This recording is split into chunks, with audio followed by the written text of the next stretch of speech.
Hi guys and welcome back to my channel.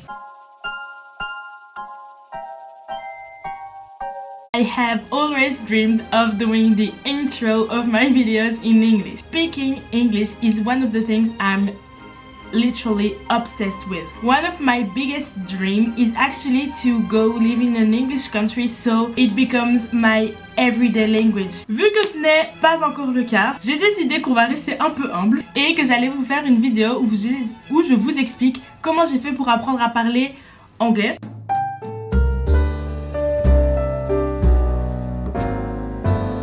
La première chose du coup pour apprendre à parler anglais, pour moi ce serait de vous fixer un objectif.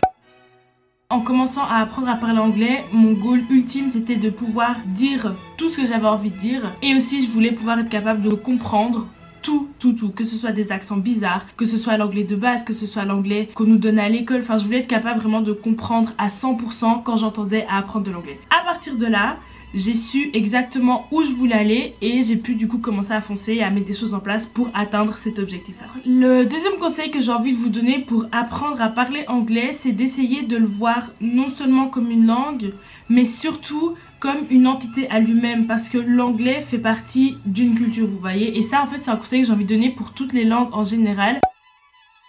Lorsque vous voulez apprendre une nouvelle langue, essayez d'inclure dedans toute la culture qu'il y a autour, parce que c'est ce que j'ai l'impression qui va faire qu'on comprend encore mieux la langue. L'anglais c'est bien parce qu'il y a plein de pays qui parlent anglais, il y a des pays en Afrique, il y a l'Angleterre, il y a les États-Unis, il y a l'Australie, du coup on peut s'immerger dans plein de cultures pour apprendre cette langue-là. Moi personnellement, ce qui m'a donné vraiment envie d'apprendre à parler anglais, c'était la culture américaine, because I am just in love with it, que ce soit la télé-réalité américaine, les stars américaines, LA, New York, enfin vraiment the American Dream. Vous voyez le cliché, ça reflète pas du tout vraiment ce que sont les États-Unis, mais c'est ce qui moi me poussait à essayer d'en apprendre toujours plus sur la langue, sur les expressions et sur la culture autour de ceci. Je sais pas si c'est vraiment clair, mais je trouve que cet aspect là, même s'il n'est pas obligatoire, il est grave nécessaire si on veut vraiment essayer de devenir bilingue et de se rapprocher de ce que font et de la manière de comment parlent les gens qui parlent la langue que l'on va apprendre. Maintenant parlons des méthodes à proprement parler. Pour apprendre une nouvelle langue, il est conseillé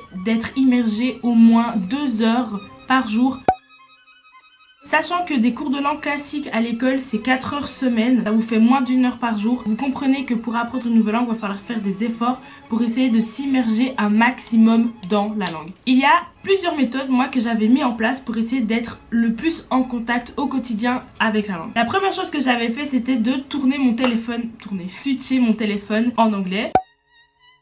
Je me suis rendu compte que dans le vocabulaire que je connaissais, il y en a plusieurs, genre tout ce qui était vocabulaire un peu technique, des téléphones et tout, que j'ai grâce au fait d'avoir tourné mon téléphone en anglais. C'est quelque chose qui va me mettre en contact quotidien avec du nouveau vocabulaire. Par exemple quand j'ai des mises à jour à faire sur mon téléphone, quand je reçois des notifications et tout, c'est du vocabulaire que j'assimile en fait sans faire exprès et qui l'enrichit de plus en plus. Et pour devenir bilingue, ce qu'on veut c'est vraiment enrichir notre vocabulaire et l'élargir sur un panel de sujets au maximum. Une autre chose que j'ai fait pour m'immerger un maximum dans la langue au quotidien, et ça c'est le conseil vraiment, je pense que vous avez entendu partout, mais je veux vraiment mettre le doigt dessus parce que c'est vraiment celui qui m'a le plus aidé à apprendre l'anglais, c'est de regarder toutes ces séries en VOSTEN, en anglais, sous-titré en anglais.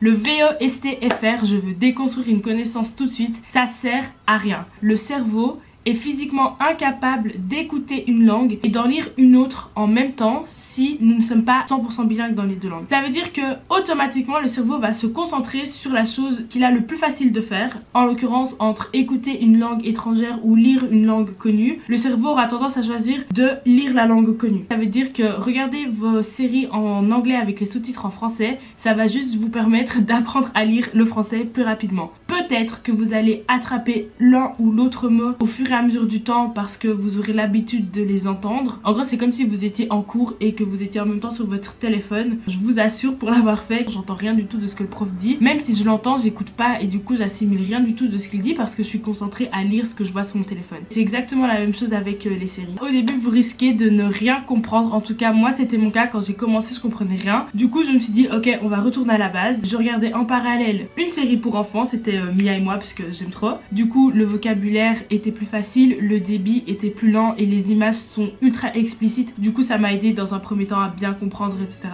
Et à côté de ça, je regardais une série que j'avais déjà vue des millions de fois, qui fait que je n'avais pas du tout besoin de me concentrer sur la storyline, mais je pouvais uniquement me concentrer et me baser sur l'apprentissage de l'anglais, du vocabulaire. Ce que j'adore dans le fait de regarder une série, c'est que c'est quelque chose qu'on fait tous les jours et c'est le meilleur moyen de s'immerger un maximum dans la langue. C'est vrai que c'est assez passif. Je pourrais vous donner comme conseil d'essayer d'être proactif, de prendre des notes, etc.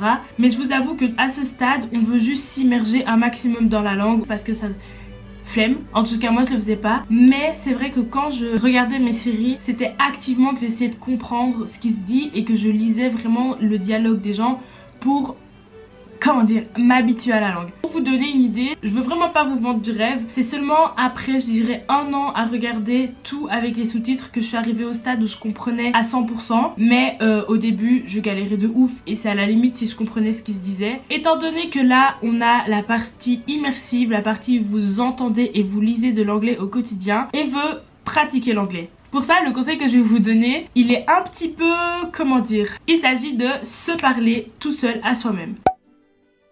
Et là, on est dans la partie plutôt active de l'apprentissage de la langue. Vous vous donnez un thème précis sur lequel vous allez parler, parce que comme ça va enrichir votre vocabulaire sur le thème en question. Je vous conseille de vous donner des thèmes sur une semaine, comme ça, la première fois que vous commencez à essayer de parler à voix haute, vous galérez, vous cherchez vos mots, vous allez sur Google Trad, vous faites des listes de vocabulaire et tout. La deuxième fois, vous réutilisez le vocabulaire que vous venez d'apprendre. La troisième fois, vous connaissez bien le vocabulaire que vous venez de voir, du coup, vous en cherchez des nouveaux, etc. Et à la fin de une semaine, vous avez un peu pimpé votre vocabulaire sur le thème en question. Imaginons le thème c'est la famille. Vous allez commencer par exemple le premier jour à dire bonjour, je m'appelle Macha, j'ai une grande soeur. Vous allez être là, comment je dis grand frère, comment je dis petite soeur, comment je dis je suis plus vieille que, comment je dis je suis plus âgée que. Une fois que ça se sera bien ancré, vous pourrez commencer à dire ok j'ai des arrière petits cousins qui sont plus jeunes que. Et comme ça en fait vous pouvez en même temps agrandir votre vocabulaire et améliorer votre grammaire sur certains points précis que vous utilisez dans les phrases des thèmes en question. Et puis pendant une semaine après par exemple vous les utilisez non-stop pour être sûr qui s'ancre bien en vous. Ce que je vous conseille du coup de faire des listes de vocabulaire et des points clés grammaire sur lesquels vous avez travaillé pendant vos expressions orales. Ce qui est surtout bien dans cette méthode, c'est que ça va vous permettre d'apprendre à améliorer votre débit de parole. C'est quand même important quand notre but c'est de vouloir être bilingue, de pouvoir parler à un débit assez régulier et assez confident. Et ça je pense que le mieux c'est quand vous commencez à le faire tout seul, parce qu'il n'y a personne pour vous juger, il n'y a personne pour entendre que vous vous trompez, que vous recommencez votre phrase 5 fois. Vu que je suis très de type j'ai la flemme et que j'avais vraiment envie d'apprendre à parler anglais, au lieu de m'imposer des thèmes et de devoir du coup me faire des listes de vocabulaire, j'utilisais les thèmes qu'on voyait en classe. Je me rappelle très bien à un moment donné on voyait le 9/11, je sais pas si vous vous rappelez, c'est quand les deux tours jumelles se sont fait attaquer. On avait des listes de vocabulaire toutes faites et on avait des règles de grammaire toutes faites par la prof. Ce que je faisais c'est je me posais et pendant 30-40 minutes j'expliquais c'était quoi le 9/11, je faisais des fausses discussions dans ma tête. Moi personnellement ça me dérange pas du tout de me parler seule, genre je me sens pas comme une folle, enfin je sais, genre ça m'amuse limite de le faire même en français, du coup j'avais pas de problème. Mais c'est vrai que si vous n'avez pas l'habitude de le faire, ça risque pour vous de paraître bizarre au début, mais n'ayez crainte, franchement il y a personne qui est là pour vous juger et vu que votre but c'est d'apprendre à parler anglais, on veut travailler aussi la prononciation. C'est vrai que c'est pas la première chose qu'on veut travailler quand on apprend une langue, mais encore une fois, je reprends au titre de cette vidéo, pour devenir bilingue, on a envie de pouvoir avoir un accent américain ou un accent UK, enfin n'importe quel accent, en tout cas prendre un accent comme un natif, parce que on a envie de pouvoir flex dans la langue et que quand on dit à quelqu'un on est bilingue, que ce soit crédible. Pour ça, franchement, la chanson ou TikTok. Pour ce qui est de la chanson, en fait vous allez essayer de calquer vos voix sur une musique et de recopier la prononciation des chanteurs. Ça nous fera travailler notre débit, mais surtout voir comment ils prononcent les mots. Est-ce qu'il dit vitamine, est-ce qu'il dit vitamin, you know. Wanna get everything, every bit of a word to be able to say it with the correct accent. Je trouve que dès le début c'est bien d'essayer d'avoir une prononciation correcte des mots et du coup de là ça me fait jumper directement à, pour la prononciation, TikTok aussi c'est grave la base. Les playbacks sur TikTok, on connaît. On a tous fait le j'ai une tendinite au bras, ou en tout cas si vous l'avez pas fait vous l'avez déjà vu, qu'il y a des gens qui font des playbacks comme ça sur des extraits de vidéos. Enfin je vais pas vous apprendre ce qu'est TikTok, mais bref tout ça pour vous dire vous pouvez faire la même chose en anglais. Ce qui est bien en plus sur TikTok, c'est que vous pouvez mettre les vidéos en x0,5, ce qui fait que vous pouvez entendre plus lentement ce qu'ils disent pour assimiler encore mieux la prononciation des mots, parce que c'est vrai que parfois il y a des mots un peu chelous comme ça, trop difficiles à prononcer. Ben TikTok, ce sera un bon moyen de vous poser comme il faut et de faire l'exercice pour bien entendre la phrase. Sachez qu'au moment où j'ai commencé à apprendre la langue activement, je le faisais tous les jours. Il n'y avait pas un jour où je n'étais pas confrontée soit au fait que je parle en anglais, soit au fait d'écouter des phrases, soit au fait que je dois étudier anglais pour l'école. Enfin voilà, c'est vraiment un tout qui m'a permis d'évoluer dans mon niveau. Aussi, un truc que j'ai pas dit, mais apprendre une langue, ça se fait sur le long terme. Vous êtes français, vous avez été élevé dans le français, vos oreilles et votre cerveau sont habitués au français. Venir amener une nouvelle langue, ça va être un gros chamboulement, mais c'est pas grave, il faut un temps d'adaptation, il est plus ou moins long en fonction des personnes. L'important, c'est vraiment de ne pas abandonner et de continuer et de persévérer, et au bout d'un moment donné, normalement, ça devrait aller. En attendant, j'espère que cette vidéo vous a plu, j'espère qu'elle vous aura un peu guidé et qu'elle vous aura un peu donné des clés et des voies de chemin sur comment apprendre l'anglais. C'est en tout cas ce que moi j'ai utilisé pour apprendre l'anglais. Je vous dis à la prochaine pour une nouvelle vidéo. J'espère que celle-ci vous a plu. Bye guys!